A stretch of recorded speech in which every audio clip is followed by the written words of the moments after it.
Good morning.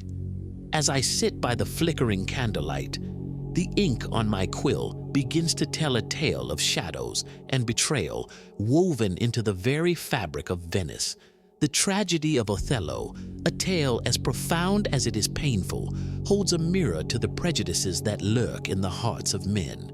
Allow me to guide you through this narrative, where the veil of romance and valor is torn asunder by the harsh light of racial injustice and human folly. Imagine the grand city of Venice, its canals shimmering under the moonlight, a beacon of wealth and sophistication. Yet, beneath its gilded surface, there lies a dark undercurrent of racial prejudice. Othello, the Moor of Venice, stands as a figure of both honor and isolation. His presence is marked by the deep contrast between his dark skin and the fair countenances of Venetian society. This contrast is not merely physical, but a symbol of the deep-seated biases that plague his world. Picture Othello in his grand chamber, the opulence of his surroundings contrasting sharply with the venomous whispers of his peers. The room is adorned with rich tapestries and ornate furniture, yet the weight of the society's disdain presses heavily upon him. His authority as a general in the Venetian army is undeniable, but it is his race that casts a long shadow over his achievements. The very walls of his chamber seem to echo the unspoken prejudices that undermine his dignity and position. Now enter Iago, the epitome of deceit and malice. His manipulative schemes, cloaked in the guise of friendship, exploit Othello's insecurities about his race. In the dimly lit streets and shadowy corners of Venice, Iago's voice is a serpent's hiss, sowing seeds of doubt and jealousy in Othello's mind. His insinuations about Desdemona's fidelity are not merely acts of betrayal, but strikes at the very core of Othello's sense of self-worth.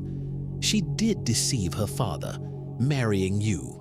Iago's words poison the air, stoking the flames of Othello's burgeoning paranoia. The scenes in Cyprus, where Othello's trust falters and his jealousy spirals, are fraught with emotional intensity. The island, once a symbol of military triumph, becomes a stage of personal tragedy. The contrast between the bright, festive atmosphere and the dark undertones of Othello's growing mistrust is stark.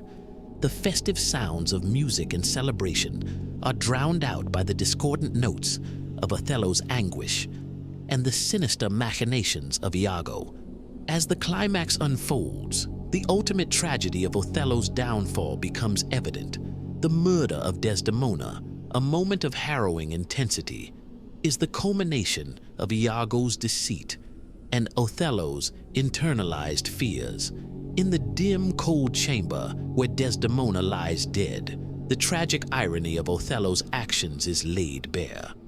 His final realization, as he unravels the truth behind Iago's treachery, is too late, a devastating acknowledgement of his misplaced trust and the destructive power of racial prejudice. Reflecting on Othello, I see a story that delves into the painful realities of racial injustice and the destructive power of envy. It is a narrative that exposes the fragility of human honor when tainted by societal biases and personal insecurities.